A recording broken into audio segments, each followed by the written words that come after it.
It's time now to speak with another big newsmaker here on CNBC TV18 tonight. Joining us is the Railway Minister, Mr. Piyush Goyal. Mr. Goyal, appreciate you joining us here on CNBC TV18 and congratulations on the victory in both Himachal Pradesh and Gujarat. But if I could just ask you a question on the victory in Gujarat, sir. 99 for the BJP. The estimation, the expectation, the target was 150 or at least 135 plus. What seems to have gone wrong, sir?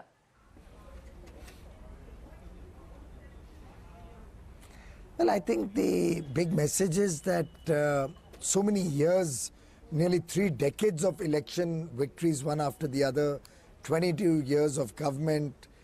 The Prime Minister is not there now, and there were a lot of people who were assuming that since Mr. Modi himself is not in Gujarat, there would be an impact on the results. Despite all of that, and 22 years of anti-incumbency possible, the people of Gujarat have given us a higher vote share than the 2012 election. We have crossed 49% in our vote share, and I think it's a very, very satisfying victory. Okay, you're saying it's a satisfying victory, sir. If I could ask you to articulate for us what this would mean from a national perspective, from a big picture point of view, because investors who are watching these electoral results very, very closely are now expecting that perhaps there will be more populist policies that the government will try and unveil to try and address the concerns of the agrarian crisis that we're faced with. What will that mean for fiscal deficit? What will it mean for the government's move towards more fiscal consolidation? Those are questions that investors are asking, sir. What is the message to them? Well, Prime Minister Modi consistently has said that what is good for the country shall be done. And he has never let politics prevail over good governance.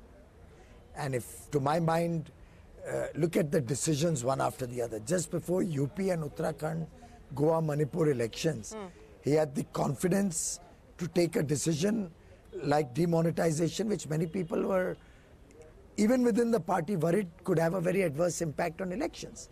GST, I'm sure you're aware that no government in the world has got re-elected after imposition of GST. And of course, no national government as the size of India has embarked on GST anywhere in the world.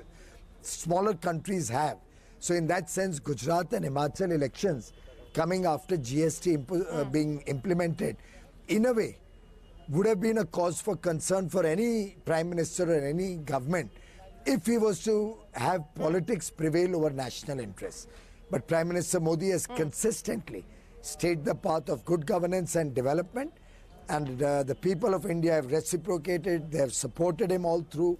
We have 19 state governments in the country today, with Himachal added to our bags, 14 chief ministers, 5 partner governments. I think it's a great sign that the country wants an honest leader, a visionary leader, a development-oriented leader, a performer, a transformer. And that's what we have in Prime Minister Modi. And I have no doubt in my mind that he will continue this path of good governance and transformation of India.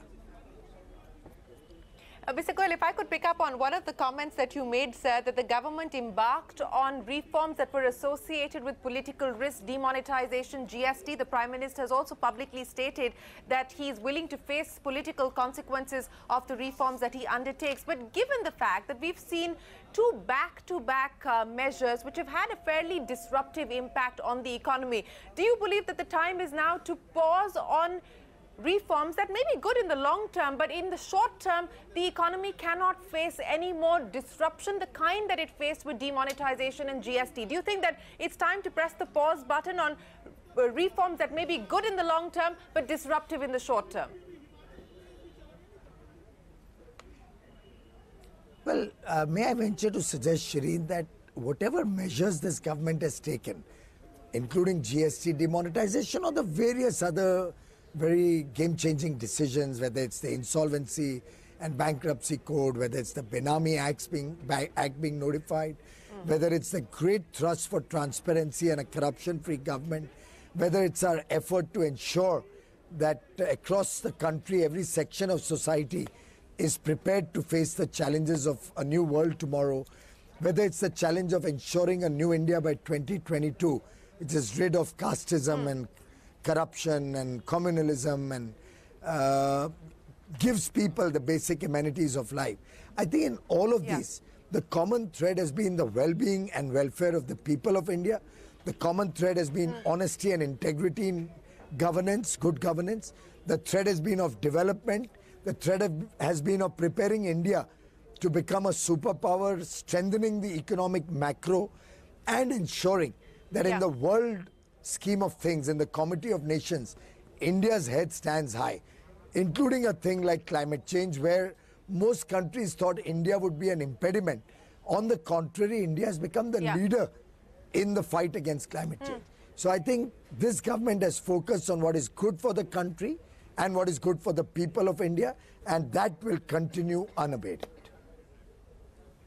Okay, let me then ask you a follow-up question, sir. If you're saying that the government continues to enjoy both the political capital and the political will to take forward tough reforms, one of the measures which has become very controversial, and even though the government has tried to allay concerns, is this new FRDI bill that you hope to pass through in the winter session of Parliament. Given the controversy around it, given the fact that there have been concerns raised by depositors, is this something that you're willing to push through, or do you believe that you may want to pause, focus on consultation before you take it any further?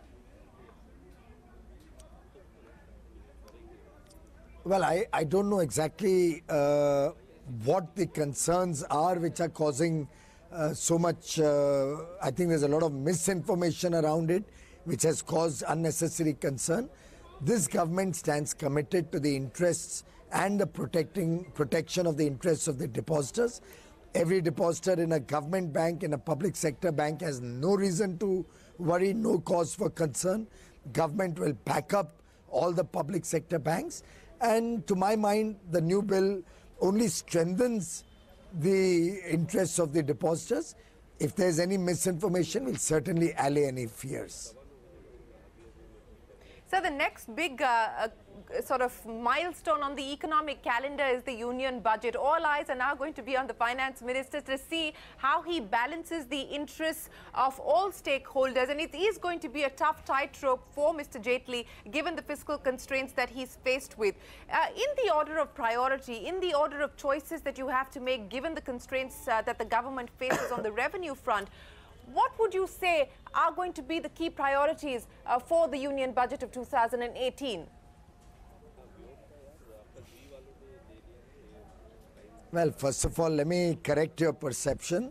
Prime Minister Modi and Finance Minister Mr. Jaitley have broad shoulders, so you need not worry about Mr. Jaitley being in any or be concerned. Not worried, sir. Just he has the ability which he has demonstrated for the last 4 years. How he's going to manage that tightrope.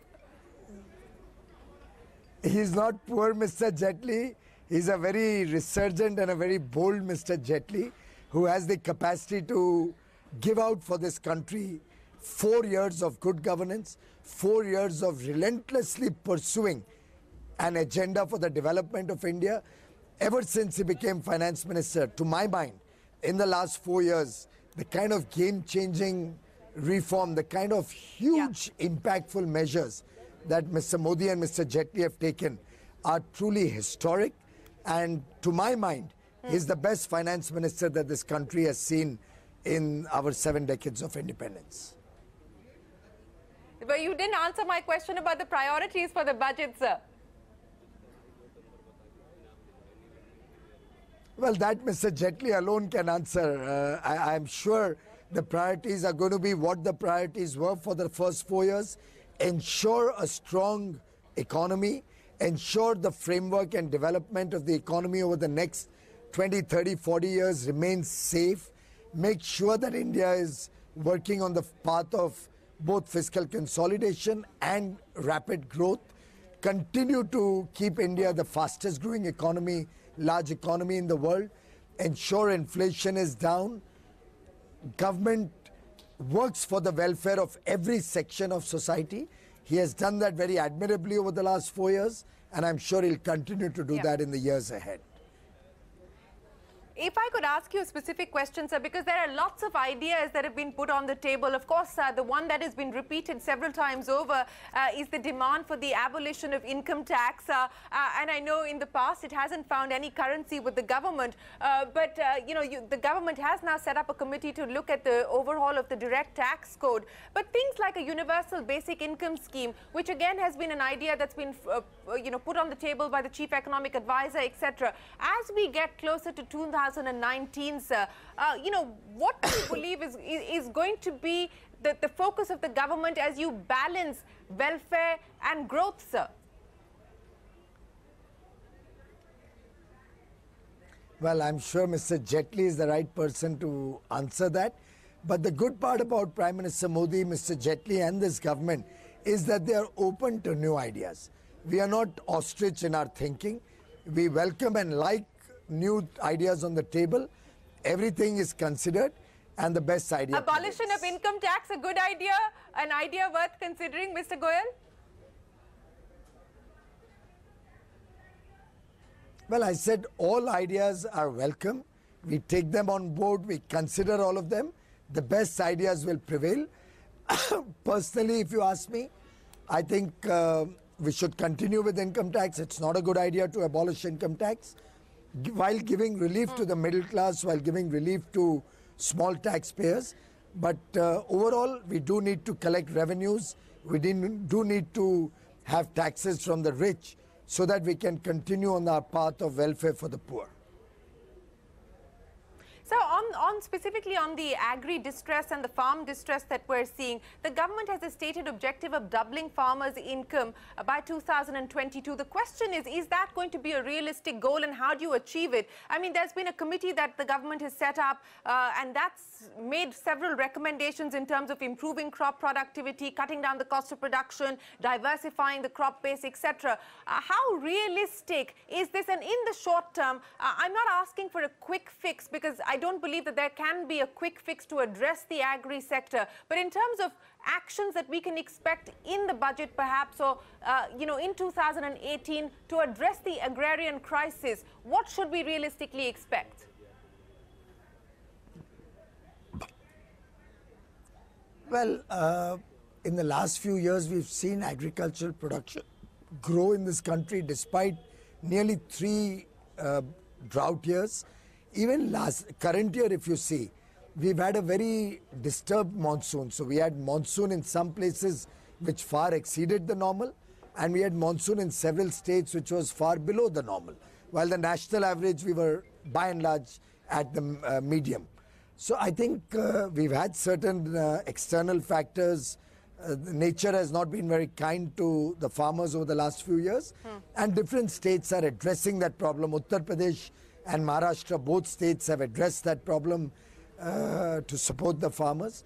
The government, and in consultation with all the states, is going to continuously pursue this agenda to strengthen the farmer for the long term, which will mean adequate and timely availability of capital, good soil health, understanding of the soil health, so that we can move towards more efficient use of fertilizer and other nutrients. Multi-cropping is a great way to increase farmers' incomes. We want to see how we can supplement their income with associated produce. For example, Uttar Pradesh has an ambitious scheme to ensure that people have a bovine wealth also, which can support their incomes in the times of distress. So we are working on multifarious fronts, including huge amount of investments in irrigation, huge amount of support to farmers, insurance schemes. So all in all, this government stands committed to achieve doubling of farmers' income by 2022. My final question to you, sir, one last question, sir. Thank you. I have a lot of commitments. All right, Mr. Goyal. Sure. All right. Thanks very much for joining us. That's the Railway Minister, Piyush Goyal. Appreciate your time, sir. Thanks for joining us here on CNBC TV18. It's a